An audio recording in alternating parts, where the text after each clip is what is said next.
What's up, internet? This is Sean from Bike Tailor. Today we are doing a really nice build. It's BMC Kaius, which is their gravel racing frame set. It's yeah, pretty much a complete build from scratch. The bike had been built up. It's just had a few little touch-ups made on the paint, just tiny little bits that had come off around the dropouts in the bottom bracket. So that's all been expertly repaired by Carbon Steve down in Brisbane. Gary and his team does like amazing work on paint. If you ever need a touch-up or just a repaint, definitely highly recommend. But yeah, I'll flip the camera around, show you the frame that I'm holding right now, and then we'll just kind of go from there. So here is the frame. As I said, it's the Kaius racing gravel frame in this very lovely fluorescent orange. So what we'll first do is fit the seat post, which comes with this nice little cover to just keep it all nice and dry and looking schmick. So I'll put that in and get the frame up into the stand so that we can carry on from there. So I always like to just do a dry fit of everything just to see how it's actually going and just make sure it all looks all right. I'm not going to be cutting the steerer because I think the customer might be selling this bike, so we're going to want to leave that as long as possible. So we will fit all these bits just to work out how many spaces we need, and then go from there. So I'll do a quick dry fit of all of that and then come back with the video so you can see what that looks like. Alright, so we put the fork in with the bearings. That's the top cover. There's one spacer under the fork, under the stem. And then we had this before where you can just run a spacer above. But unfortunately you can see it's exactly in line at the top of the fork. So we are going to need a little bit more, about 3 mil at least more space, so that we can actually compress the whole system. I think we were running a different stem before, so this one's obviously a little bit shorter stack. So I'll just grab another spacer for now. I'll also talk to the customer and just see if by chance he has any more of these spacers, so we could just lift the whole thing up a little bit higher. But if not, yeah, we'll just add another 3 mil underneath there, and that'll get us compressing the headset properly. Might be a little bit ugly though, having so much stack above. So let's see how we go with that. Can only do what can only work with the parts that I'm supplied with at this point. So yeah, let's see how we go and go from there.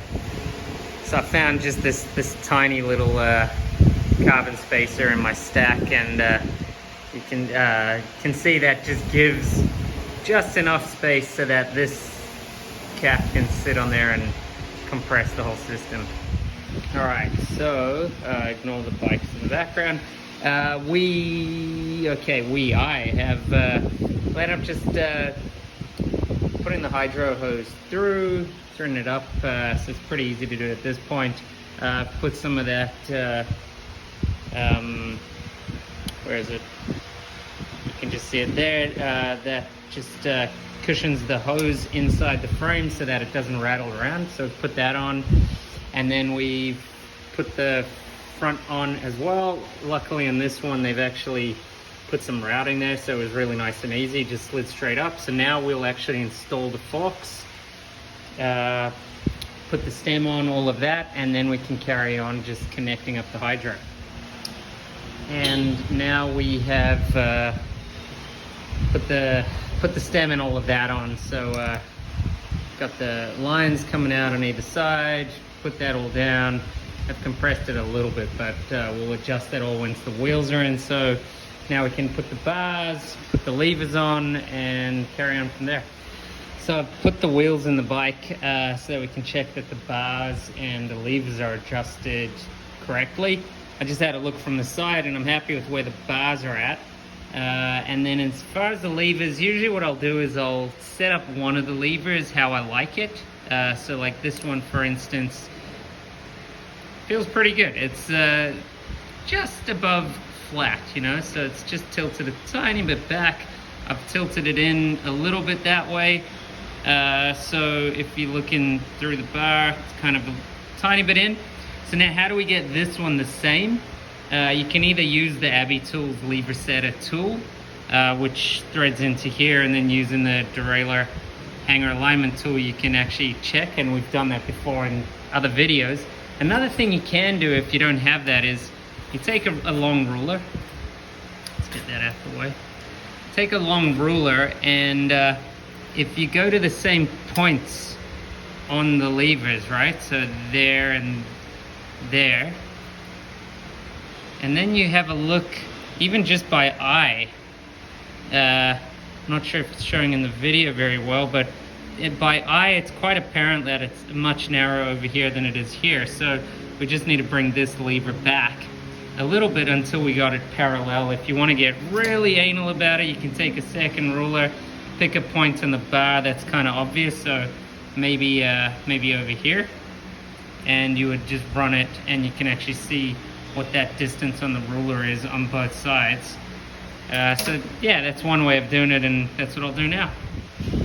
All right, so we have connected up the hydro lines. So they actually were quite a bit longer. So I think the stem was longer before. I can't remember. Anyway, ended up cutting off a bit, installing the olives, the barbs.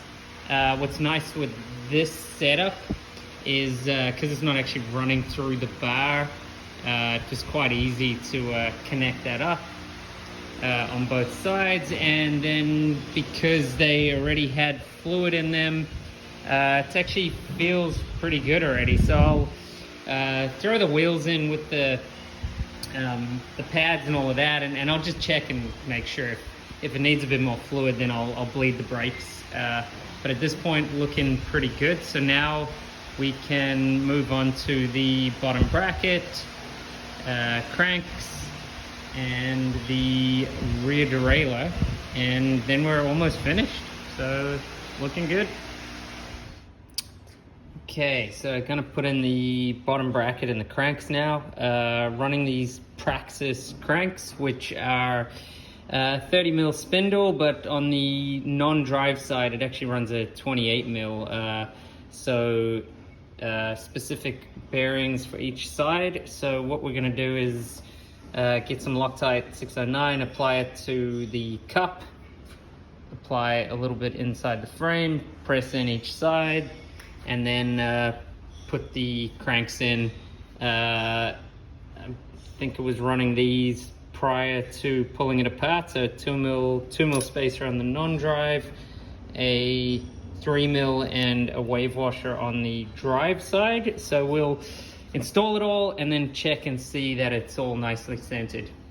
All right, so the spacers that had been supplied with the cranks from the customer just weren't right. It was way too tight, tightened up to the recommended 50 Newton meters, and it was just completely binding up the bearings. So just through a couple trial and errors and measuring to see that the cranks are centered, we ended up going from a 3 millimeter and the wavy washer on that side down to a 2 millimeter, and we had a 2 millimeter on that side, and we've gone down to a 1 millimeter.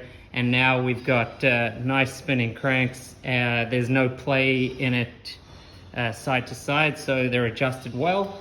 So there we go. You got to always check that stuff. Installing the front derailleur, and SRAM comes with these little wedges that sit behind the front derailleur over here. They screw in over here. And yeah, they support the front derailleur, but they also just help with angle adjustment. For whatever reason, the wrong one was installed. The one that was just far too wide. So we were the derailleur was just like miles out. So we've put the narrow one on there now, and now we've actually got the plate parallel with the chainring. And we've got the height correct, set to that little notch that's on the back plate there. You can see the teeth are just in line. So we have got that all nice and sorted, tightened up the bolt to 5 Newton meters. So now we can put the wheels in, brake pads, install the chain, and just check and see that everything's running all right. All right, so installed the chain. The customer had pre-waxed it. It was pretty heavily waxed, so we've just had to cycle it through quite a bit just to get rid of the excess wax. Yeah, we had to tune up quite a lot. So because that was miles out from before, and now we've got it angled right and all of that, the limits were miles off, so we've adjusted the front, the high and the low limits like a lot. The whole derailleur was sitting far too much inboard, so we've adjusted that so that it's all sitting correctly now and it's actually shifting well. And then we had to adjust the B tension, which just knocks it back a tiny bit just so that it can actually clear the big tooth over there. And then we had to adjust the low limit quite a bit and high limit a tiny bit. Ignore the pedals, that's just so I can take it for a test. So the bike is basically ready to go. Just gonna wrap the bars, take it for a test ride, and we're done. And there it is, all done. We just put some cork tape on there, some black cork tape, which actually is probably appropriate for this bike anyway. It's pretty good in the wet. It's nice and cushy, feels good. So yeah, bike is all done. I'll take it for a test ride now, remove those pedals, and get the customer to come and grab it afterwards. Thanks for coming along again on this one. It was pretty comprehensive build, like going all the way through everything. Everything went together really smoothly, nothing too difficult. So yeah, hopefully you enjoyed that one. If you have any questions or any comments, please leave them down below. Thanks. See you later.